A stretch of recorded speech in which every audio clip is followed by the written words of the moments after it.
Okay mga idol, naay ta diri sa Purok 8 Paitan no. Kay giubanan nato ang usa ka subscriber sa Mananggutay City nga gikan Pagdabaw. Unya gasakit yang ngipon ni anhim ni nanay diri o nagbutang na din siya sa iyahang mga gamiton non para sa sakit sa ngipon, pagkuha sa mga ulod kuno sa ngipon.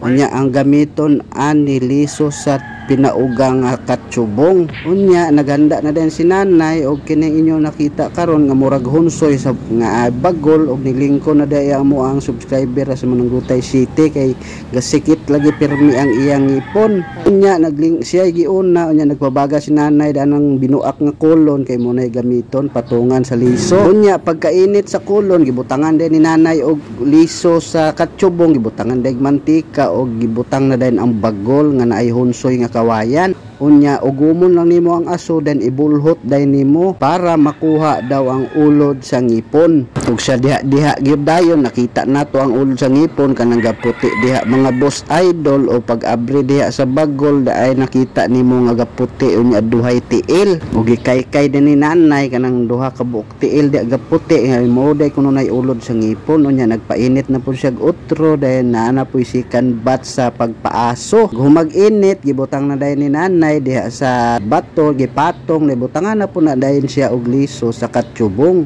Pagkahuman-an na mantika dayon takluban na pug utro.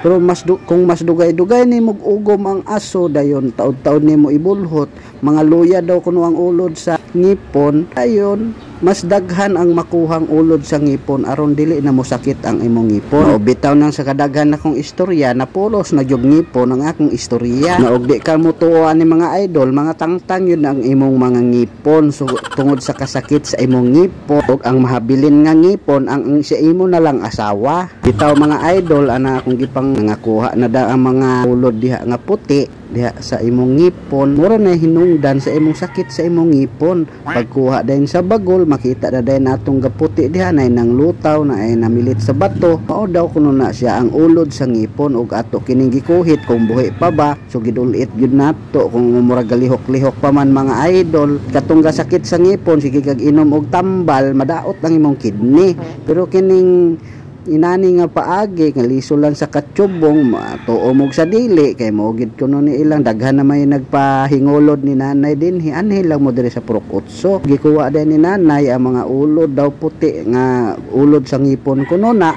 ibutang niya sa dahon aron makita gyud kung pila ka buok ang imong ulod sa ngipon. Sa ikatulong hugna diri sa pagpangulod sa ngipon nagbutang na pud si nanay liso sa tsubong o mantika gibulhot nga giugom na pud dayon sa amo ang follower gikan Davao para mahurot jud kuno ang ulod sa ngipon og paminawon niya kung tinuod bagyon nga ay ulod ang ngipon nga mao hinungdan sa pagsakit sa ngipon og i-advise na mo siya nga dugay-dugayon pag-ugom ang aso o dili tunlon kay makadaot asin mahurot ang imong ngipon. Ug sa ikatulong nga higayon gibulhot na po dayon sa among usa ka follower gikag Davao ang giugom niyang aso iso sa katsubong ug tan-aw nato kung daghan ba kaayog nanganggawas nga ulod sa ngipon. Pag abri sa bagol ato dayang gitan-aw kung apa bay nabilin nga ulod daw si ngipon. Ya gitan-aw dayon ni nanay kung gipampunit ang mga ulod sa ngipon gibutang dayon sa dahon nga green ron makita og pila jud ka buok ang ulod sa ngipon